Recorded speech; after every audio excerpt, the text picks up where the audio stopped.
Assalamualaikum warahmatullahi wabarakatuh. Halo teman-teman kelas 10 semuanya. Hari ini kita akan belajar sosiologi untuk kelas 10 ya.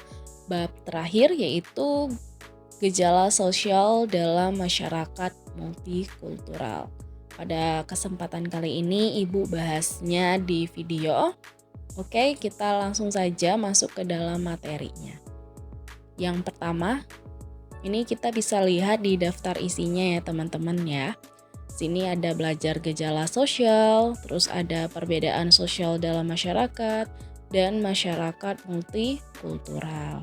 Teman-teman bisa lihat di daftar isi ini kita belajar apa-apa saja. Yang pertama yaitu gejala sosial. Nah, gejala sosial ini adalah peristiwa-peristiwa yang terjadi baik antar individu maupun antar kelompok. Jadi biasanya gejala sosial ini bisa kita sebut dengan fenomena sosial, teman-teman. Nah, gejala sosial ini mencangkup gejala ekonomi, politik, budaya, dan moral. Jadi gejala sosial ini berbeda ya dengan gejala alam gitu.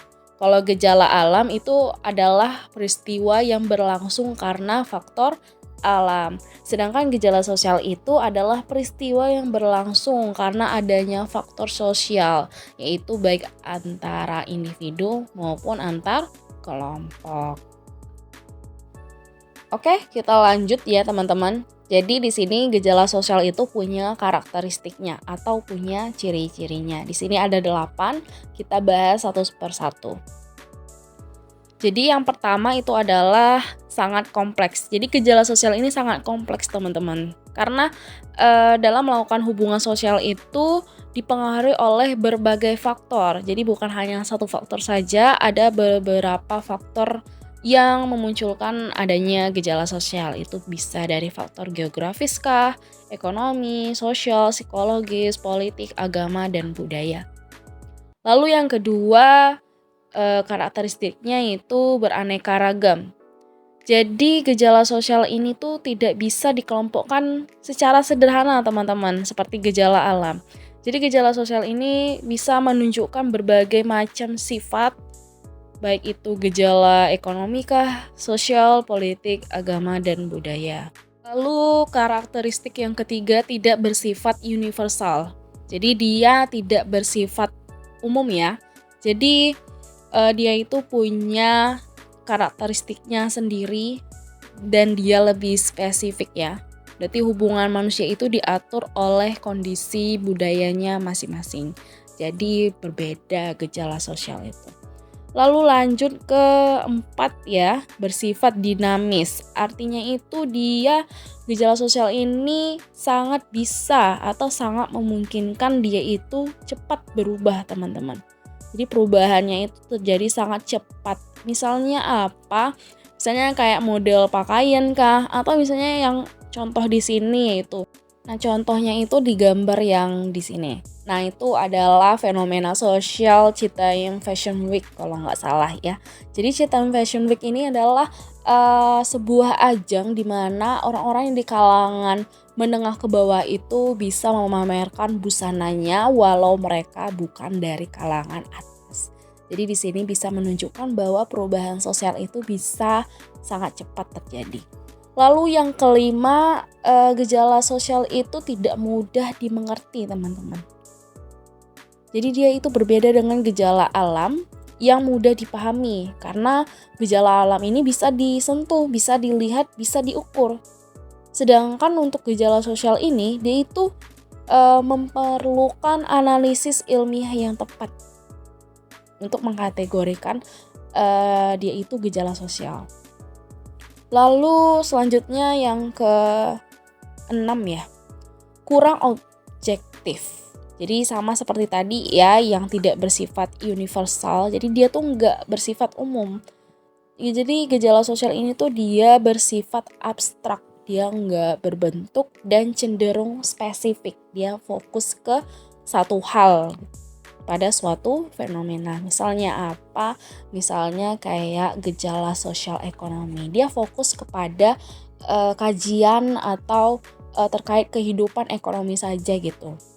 Lalu selanjutnya yang ketujuh, bersifat kualitatif.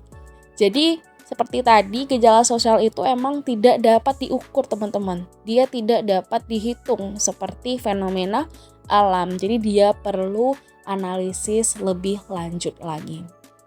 Lalu yang terakhir, gejala sosial itu sulit diprediksi. Jadi kenapa dia sulit diprediksi? Karena dia itu sangat kompleks. Dia abstrak. Dia dinamis, dia cepat berubah teman-teman. Dan dia kualitatif, memerlukan analisis yang mendalam dan spesifik. Oke, jadi di sini paham ya teman-teman ya, karakteristiknya itu banyak namun dia mencangkup semua hal. Oke, kita masuk ke pembahasan selanjutnya, yaitu jenis-jenis gejala sosial. Jadi jenis-jenisnya apa aja sih? Jadi di sini ada dari menurut Piritim Sorokin, kalau gejala sosial itu punya jenis-jenisnya. Di sini ada 4, yaitu ada gejala sosial religius. Jadi religius ini berhubungan dengan agama atau kegiatan-kegiatan atau perayaan keagamaan. Jadi di sini kita bisa contoh dari Indonesia ada kegiatan perayaan ngaben di Bali atau kegiatan keagamaan di Bali atau di Pulau Jawa sendiri. Lalu ada gejala sosial ekonomi. Jadi ini adalah gejala sosial yang berhubungan dengan kegiatan ekonomi dalam memenuhi kebutuhan hidup. Contohnya apa? Misalnya di gambar ini itu terkait peningkatan angka kemiskinan, terus juga bisa peningkatan angka pengangguran, atau bisa juga berkaitan dengan pendapatan. Lalu yang ketiga ada gejala sosial politik. Jadi dia itu berkaitan dengan kehidupan manusia dengan praktik-praktik politik. Misalnya apa?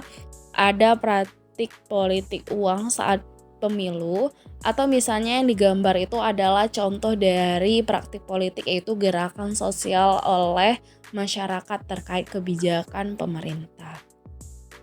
Lalu yang terakhir adalah gejala sosial hukum, yaitu gejala sosial yang berkaitan dengan ketaatan hukum yang berlaku. Misalnya apa? Ketidakdisiplinan pengendara sepeda motor di jalan raya. Kita bisa lihat di contoh di gambarnya itu adalah ada beberapa atau sekelompok anak muda yang melakukan balap liar di jalanan. Oke, kita lanjut lagi ke tingkatan gejala sosial. Di sini ada 3 ya teman-teman. Ada gejala sosial mikro, lalu ada gejala sosial meso, dan gejala sosial makro. Kita bahas persatu. Yang pertama itu adalah gejala sosial mikro. Jadi dia ini gejala sosial yang lingkupnya tuh kecil teman-teman. Seperti apa? Seperti individu. Jadi dia terjadi pada individu dalam kehidupan sosial sehari-hari. Lalu ada kedua gejala sosial meso. Jadi dia lingkupnya lebih luas dibandingkan yang mikro. Jadi kalau mikro tadi dia di individu lingkupnya, lalu di yang meso itu lingkupnya itu masyarakat atau organisasi atau kelompok juga. Jadi dia biasanya terjadi pada organisasi, masyarakat, massa, dan gerakan sosial. Lalu yang terakhir adalah gejala sosial makro. Jadi dia lingkupnya atau skalanya itu besar, luas. Seperti kota, negara, atau badan-badan multinasional ataupun internasional. Jadi dia seperti lembaga-lembaga multinasional, misalnya PBB atau misalnya yang sedang terjadi yaitu pada praktik genosida oleh Israel kepada Palestina. Itu adalah salah satu gejala sosial makro.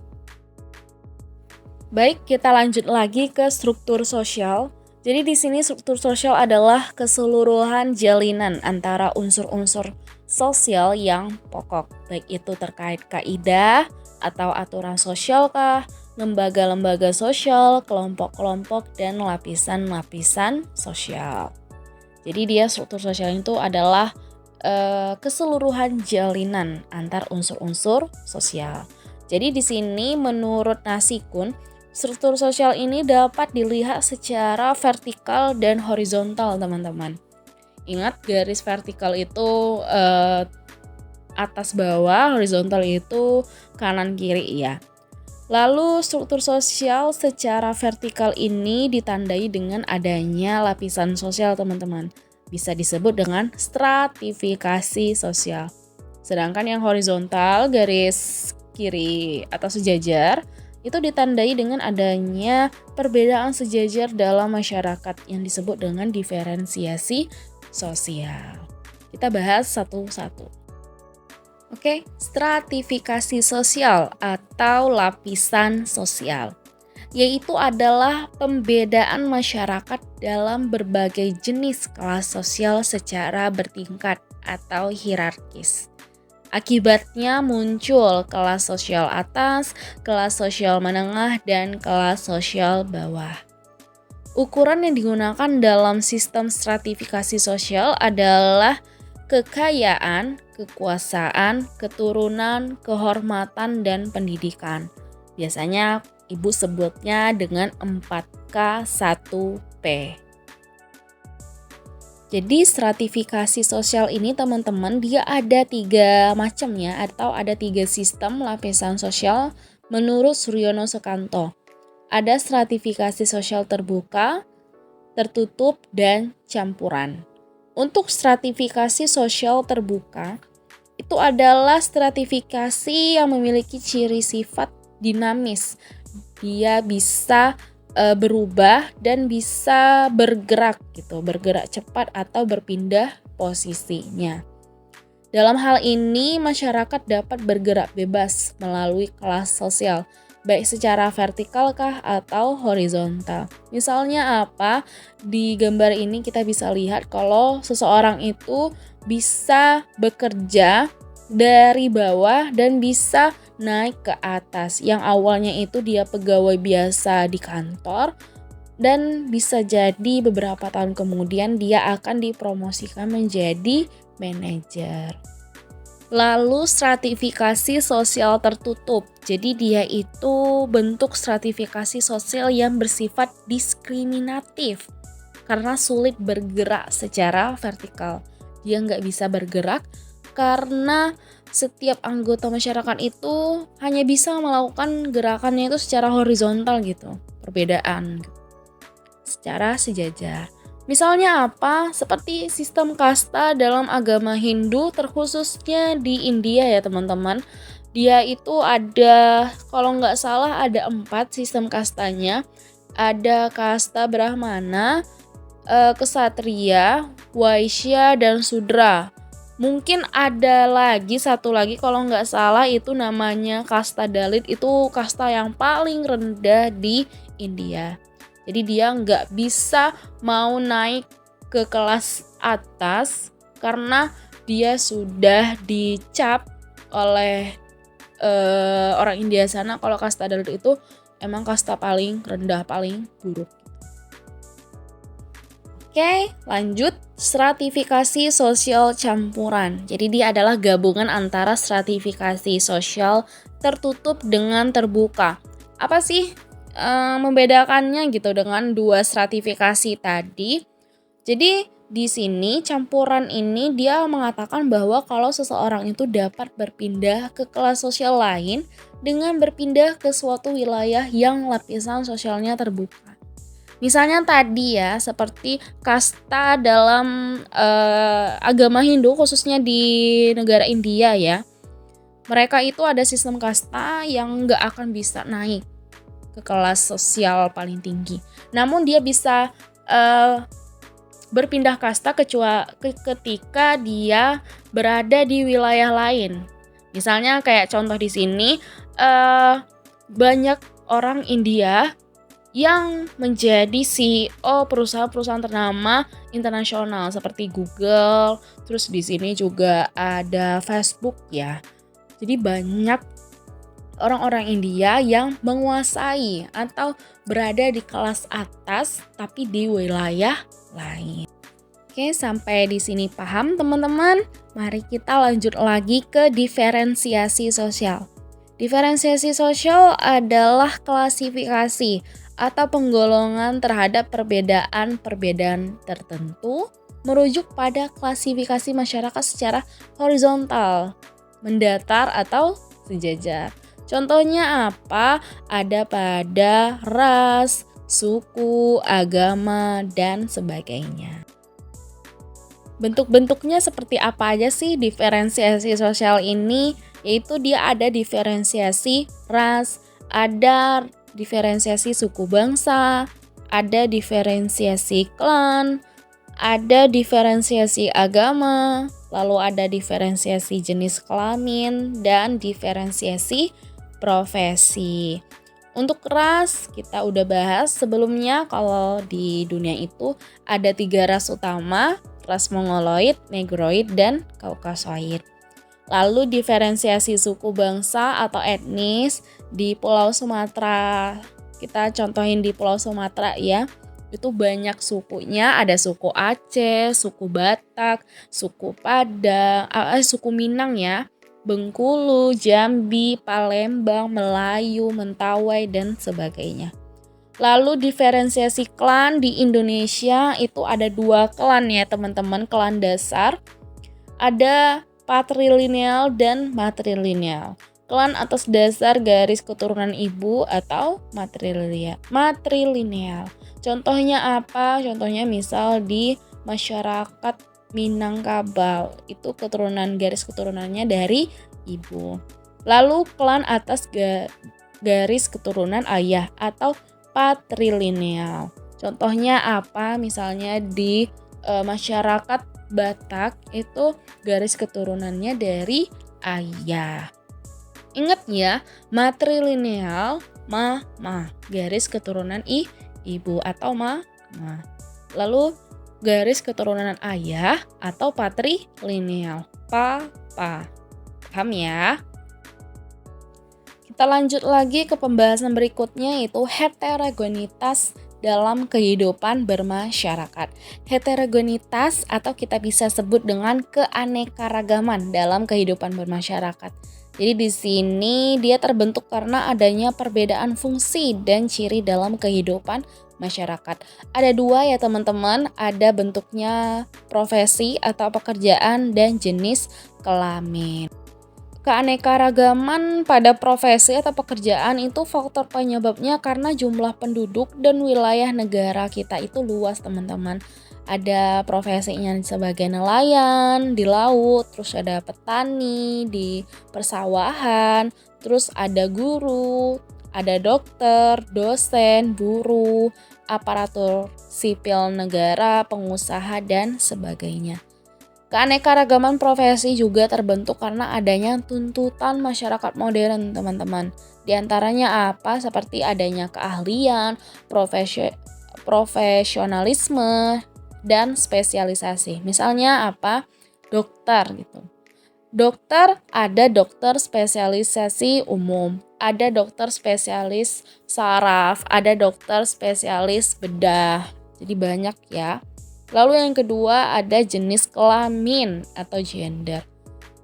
Untuk heterogenitasnya ini, jenis kelamin ini dia ada 2 ya, laki-laki dan perempuan. Jadi di sini dibahasnya apa? Laki-laki dan perempuan itu mendapatkan kesempatan yang sama dalam berbagai bidang kehidupan, seperti pendidikan dan pekerjaan.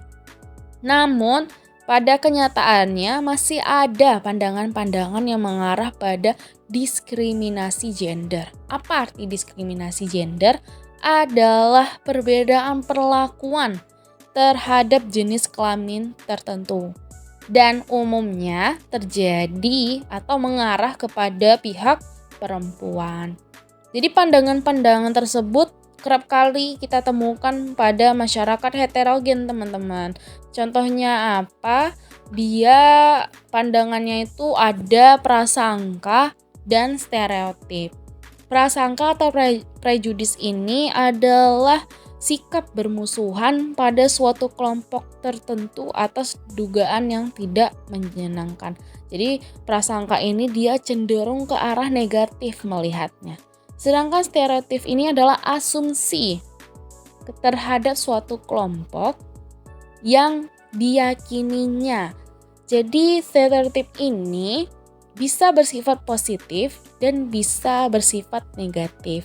Jadi stereotip ini kita anggap dia sebagai cikal bakal munculnya si prasangka.